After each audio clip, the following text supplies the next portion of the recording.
Well, Zero Tyler's back with another wrestling dumpster fires. And once again, Abyss has to be in these goddamn dumpster fires. I mean, go all the way back to the first one with when he became Joseph Park, and then Abyss of Mania. And then his feud with Sting, which it could have had potential, but we know about that. Um, I know it's a little long for me to talk about that, but I had I don't know what I'm trying to say. Because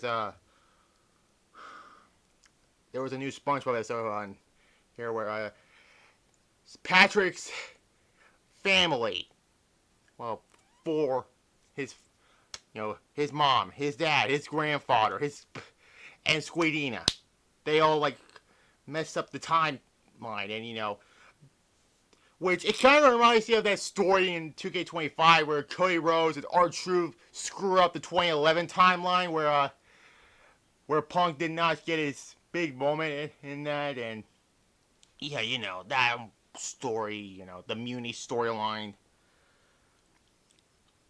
If that one was kind of funny. And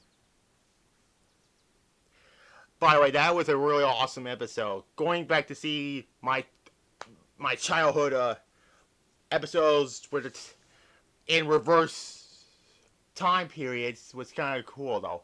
The only negative I had about that, it could have been better if it was standard definition instead of the high definition parts, but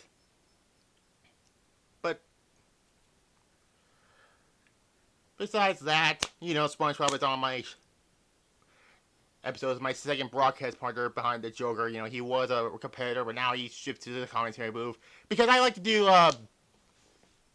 mix up wrestlers and other people from different universes, like SpongeBob SquarePants and the DC stuff, and a little bit of Simpsons, but a little bit because you saw Bart Simpson on one episode of Showdown commentating, and yeah, that was not my favorite episode of Showdown to look back on because I can't do my normal voice besides that, but regardless of that. Where was I? Oh yeah, the dumpster fires on the best Dr. Stevie Richards feud in 2009. We're only going to talk about the 2009 feud because, yes, they did have the Warner match in 2010, but the less I said about that, the better because Hogan era TNA.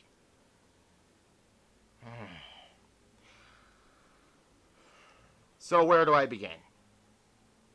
So Steve Richards was let go in WWE in 2008. The thing about 2008 in WWE is not good at all. I mean, compared to 2007, it's like night and day-ish. But that was around the time my fandom of wrestling was starting to dip in quality. So there's that. And then Abyss was having these vignettes about this doctor or something like that. But you could tell from the back of the ponytail, it was fucking Stevie Richards as Dr. Steve. He was his, in storyline, he was his therapist for 10 years. 10 years?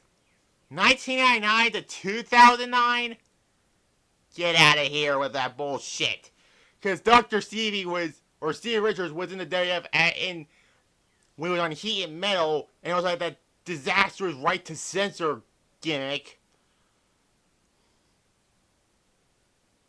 Maybe some point I'll talk about that. But I don't know how long these dumpster fires are going to go. But I don't know. I'll still do these, but anyways. So this going on from at Lockdown where he caused Abyss Steve Richards, I'm just sure Dr. Steve, whatever you want to call him, caused Abyss his match with Matt Morgan at Lockdown in April.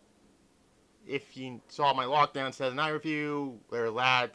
Then Abyss was his, like I said, his therapist or doctor, Daphne was in this, and then Raven was in this also. And this led to a pay match between Abyss and Dr. Stevie at that Victory Road.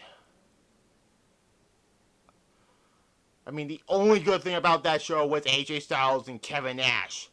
Yes, over the hill, Kevin Nash has the best match on that pay-per-view. Ugh. Victory Road 2009 was a terrible show. Pay-per-view. Whatever you want to call it. Then basically just decimate Steven Richards in that match. Or Dr. Steve, whatever. Then it led to Steven Richards putting up a bounty on Abyss's head, where Kevin Nash claimed the bounty had no surrender. And then, like I said in the Mick Foley one, Foley fought Abyss when Steve Richards was the referee in that match at Bound for Glory, which should have been the other way around. It should have been Abyss versus Dr. C with Mick Foley as the referee. That's my biggest issue with Mick Foley. He should not have been in the ring in 2009. I said it once and I say it again. His career should have just stopped after his match with Edge in 2006. He should not have done the heel turn and had that feud with Ric Flair. But again, the I Quit match at SummerSlam was the best match on that show. But this kept going. Abyss basically beat the Steven Richards again. It led to Steve Richards finally being Abyss in a match on Impact where the lights went out. But we all know that was Raven who did it. He threw a fireball in Mick Foley's face. And the blow-up to this feud led at Final Resolution where Abyss and Mick Foley won. And the feud ended after that, except for that one in 2010. But again, we don't want to talk about EV 2.0 again because we've been there, we done that. Next, moving on from that. So yeah, tomorrow will be my Raw review. Tuesday will be the second Guardians of the Galaxy movie review, and Wednesday will be Showdown 85. And there'll be one more after that for Quest for Destiny. Yeah. And then Thursday, my secondary channel, subscribe to the notification bell on that one. You will see on this Thursday. And you obviously know what it is. You obviously know what it is. It's WCW New Blood fucking Rising 2000. My blood will be fucking rising from that period again. Because I gotta go back to that fucking show again.